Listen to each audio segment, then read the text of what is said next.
The Graffiti Gang, a short story by Paul McCann. In the back streets where the gangs roamed free, a mean rule had to be enforced by tribes of thugs. It was a place without mercy or hope, where crime and dope crept amongst the decent folk like a wild animal lurking in the shadows. Gangs of thugs with iron fists and no brains had overrun the city like rats. Every rat has a hole and they could disappear quickly into nowhere. The police had lost control and the lawbreakers became the lawmakers in the ghettos. The gangs of thugs were feared by most people except for a few of the breed emerging from the ghetto. This new breed of teenage heroes were graffiti artists who started a war of their own against those who pushed drugs and burnt down the pubs. The Graffiti Gang spoke for all those who had just about had enough of being pushed around. They spoke through vivid images with splashes of colour all over the ghetto. Amid the greed and the destruction, this art form was winning admiration.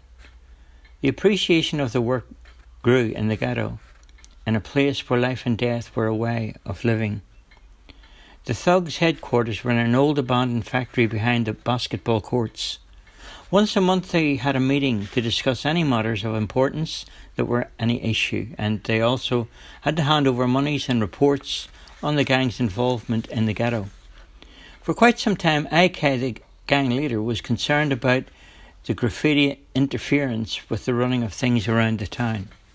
A special meeting was called for to discuss out the ways of stopping the graffiti gang's work.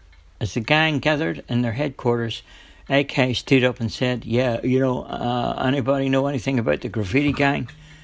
Conker, he answered, they're like gone, when we get there. Docker joined in. Where they come from, where they go, nobody knows.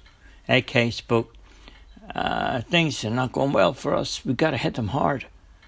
Then this big guy stood up. We planned to hit before, but the same thing every time. They always a step ahead of us. Docker said, I think we've got a rat amongst us. One of us is one of them. AK lifted a baseball bat from the corner of the room and he brought it down hard upon the table, smashing it in two. Then he spoke out in a harsh voice. If I find out this is true, I'm going to make an example of them. I won't be responsible for my actions. And sort of one of the guys shouted out, let's tell him who's running the show around here, okay? After the meeting, the thugs walked and talked their way from out of the headquarters and were driven mad to see new artworks with simple statements and slogans all over their headquarters and even on the gang's cars that were parked in and around the basketball court. A small army of artists had been very busy during their meeting. The streets of the small town were deserted and once again the Graffiti Gang had disappeared into thin air. They were smart, all right, and fast as always, step ahead. As well as infiltrating their presence amongst the thugs, members of the graffiti artists were still growing in size, which gave rise in their confidence. They were targeting close to home. So strong were they in numbers that the Graffiti Gang had to delegate leaders to take various sections of the city and claim it as their territory. These leaders had small armies of artists to work with. They were armed with professional equipment and could complete huge murals in a very short time. The thugs tried to destroy the murals and graffiti by blackening them out, but as soon as they were covered, a new mural would suddenly appear in its place. From every corner of the city, new artworks were appearing on gable walls in the open where they could be seen by everyone. The messages were vivid and clear. They had complex artworks of life in the ghetto alongside landscapes and seascapes, with the words peace and hope engraved into each of the scenes. Other works included thug gang members in chains and cuffs, and some locked behind bars in prison cells. These pictures included the thugs' names with the words no glory here engraved into the work.